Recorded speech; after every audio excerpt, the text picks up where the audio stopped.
Between 1839 and 1843, farmers and agricultural workers in West Wales engaged in a series of protests dressed in women's clothing. The rioters called themselves Rebecca, which translates as Rebecca's daughters. Hence the riots became known as the Rebecca Riots. The original name is believed to be a verse from the Bible, Genesis 24:60. And they blessed Rebecca and said unto her, Thou art our sister, be thou the mother of thousands and millions, and let thy seed possess the gate of those which hate them. This verse was popular at the time in nonconformist Wales.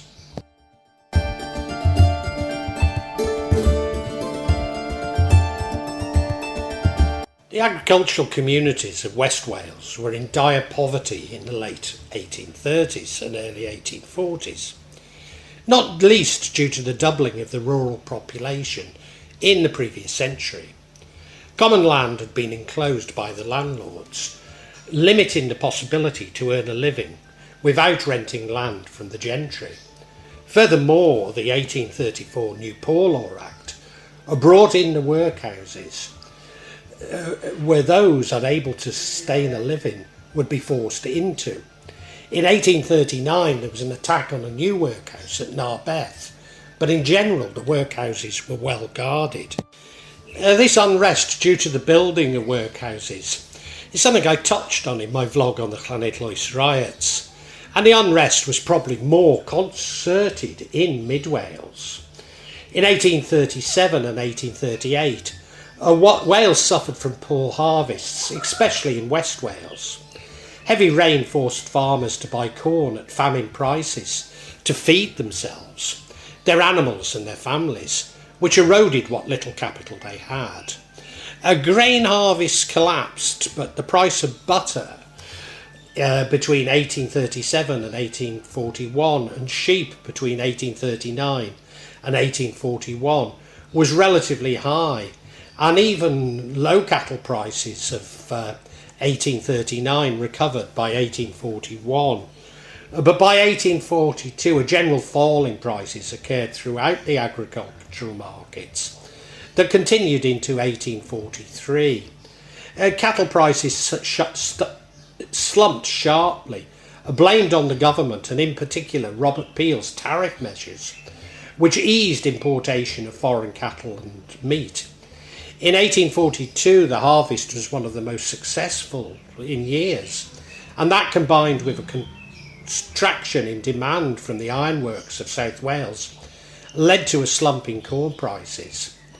The farmers faced a drastic reduction in their income, but had no financial support.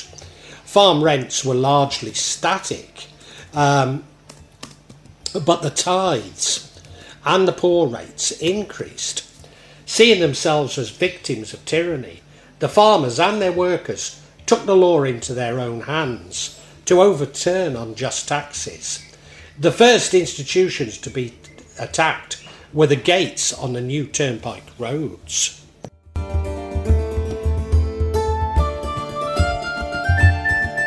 In the early 19th century, many toll gates on roads in Wales were operated by trusts, which were supposed to maintain and improve the roads, funding this from the tolls. However, many trusts charged high tolls but spent the money on other things. The tollgate laws imposed an additional financial burden on poor farming communities.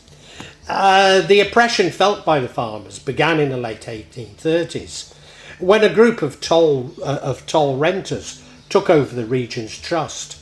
This group was led by Englishman Thomas Bullin, who was hated for his part in extracting the tolls. Bullin had introduced sidebars and a massive increase in their tolls. The sidebars were simple toll gates away from the main trunkier routes, placed strategically on byroads to catch any traffic that had tried to bypass the main toll booths via side lanes. These sidebars dramatically increased the cost of farmers carting lime to their fields to fertilise the soil. Before destroying the toll gates, Rebecca would call his followers Rebecca's daughters, although some would be called Charlotte, Nellie and Miss Cromwell, dressed as women to perform a scene which involved the following words. Rebecca, what is this, my children? There is something in the way. I cannot go on. Rioters, what is it, Mother Rebecca? Nothing should stand in your way. Rebecca, I do not know, my children. I am old and cannot see well. Rioters, shall we come and move it out of the way, Mother Rebecca? Rebecca, wait. It feels like a big gate put across the road to stop your old mother. Rioters, we'll break it down, Mother. Nothing stands in your way. Rebecca, perhaps it'll open. Oh, my dear children, it's locked and bolted. What can be done? Rioters, it must be taken down, Mother. You and your children must be able to pass. Rebecca, off with it then, my children. The toll gates would then be destroyed. Not all members of the mob would wear women's clothes, but those that did, often in white gowns, would also blacken their faces or wear masks. The early attacks also included a mock trial.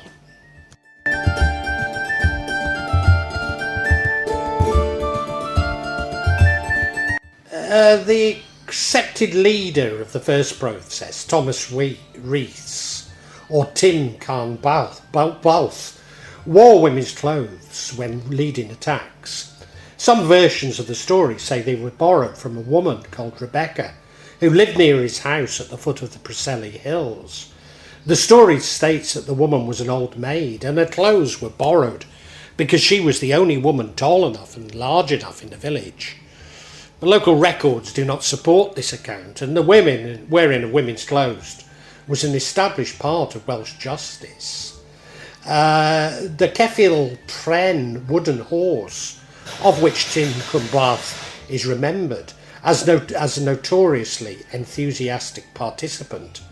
The Yr Efail Wen bears many similarities to the Rebeccas, with men wearing female clothing, blackening their face, and conducting mock trials, and was on a significant increase in the late 1830s in Wales.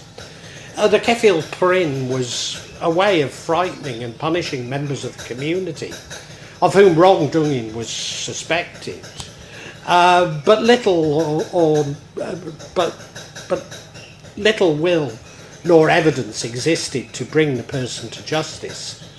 Crimes punished by the Yr Efail Wen included martial infidelity or informing on one's neighbour. There were violent attacks on some individuals who were seen as breaking the people's law. "I'm averse to tyranny and oppression" was a common remark of the rioters.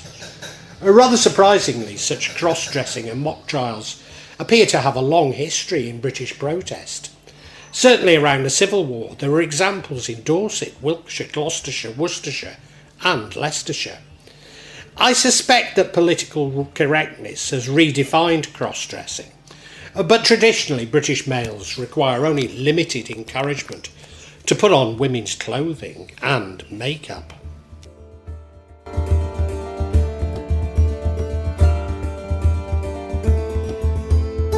The first protest, led by Rebecca, destroyed the new sidebar toll gates at Yr Efail Wen, or as it's known now, Efailwen, in two attacks in Carmarthenshire in 1839.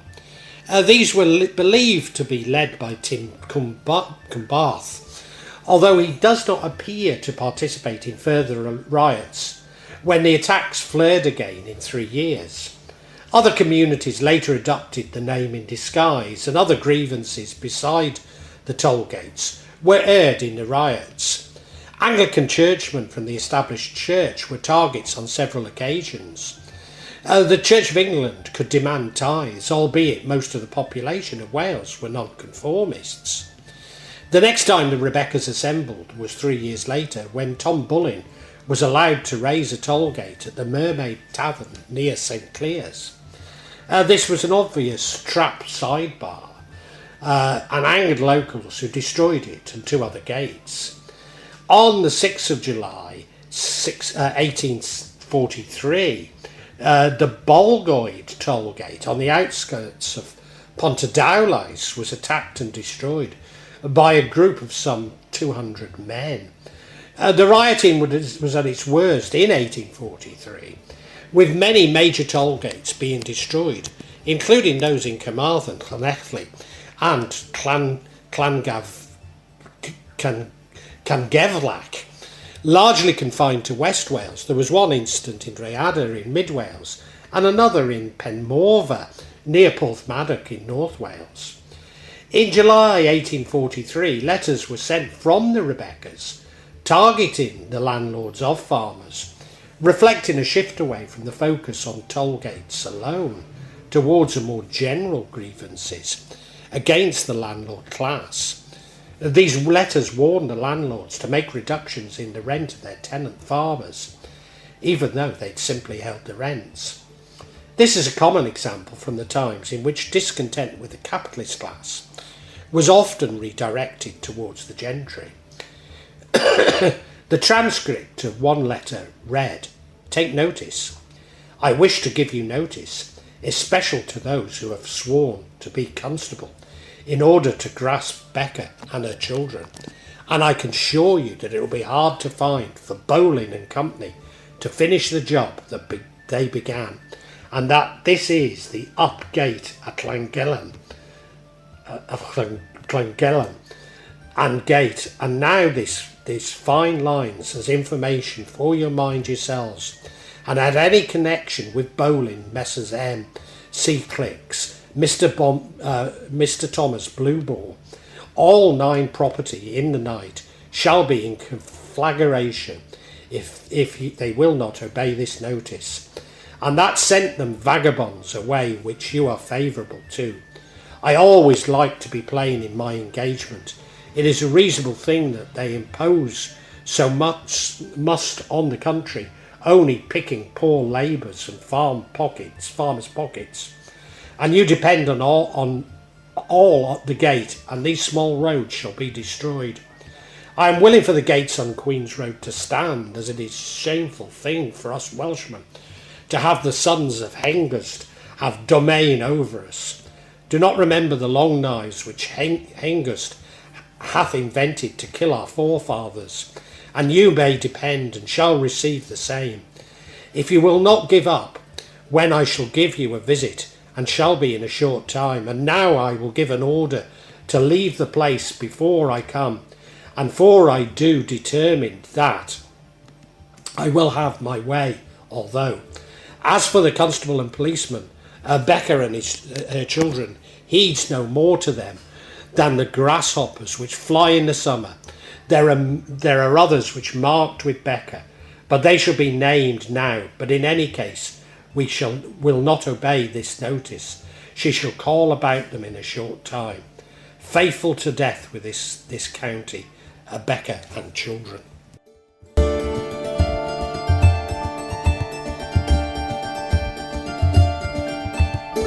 The summer of 1843 also saw farmers conducting open meetings, demanding lowering of rent by at least a third. The threats did not have the desired effect, and rents remained the same, though by August farmers had changed tactics to calling for an independent assessment of the regulation of rents.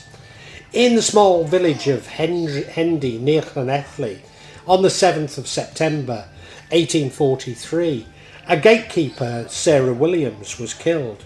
She'd been warned beforehand that rioters were on the way, but refused to leave. On the night of her death, she could be heard shouting, "I know who you are," by a family living up the road, who locked their doors from the rioters. Williams called for help from the house of John Thomas, a labourer, to extinguish a fire at the toll gate, but when she returned to the toll house, she was shot. Williams returned to the house of John Thomas and collapsed and died at the threshold of the house. This seemed to soften the rioters' resolve. From August 1843, local and open protest meetings were taking the place of riots due to the farmers scaling back on violent activity. But we cannot discount the impact of increasing numbers of troops.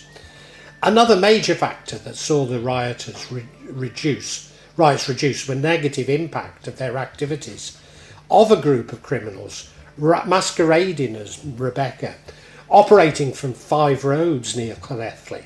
This group was led by John Stones, Shoni Shubafar, his associate David Davies, Dyer Cantua, and who were eventually convicted and transported to Australia. Jones, unlike Davies, was not convicted of crimes during the riot, but for a later assault charge.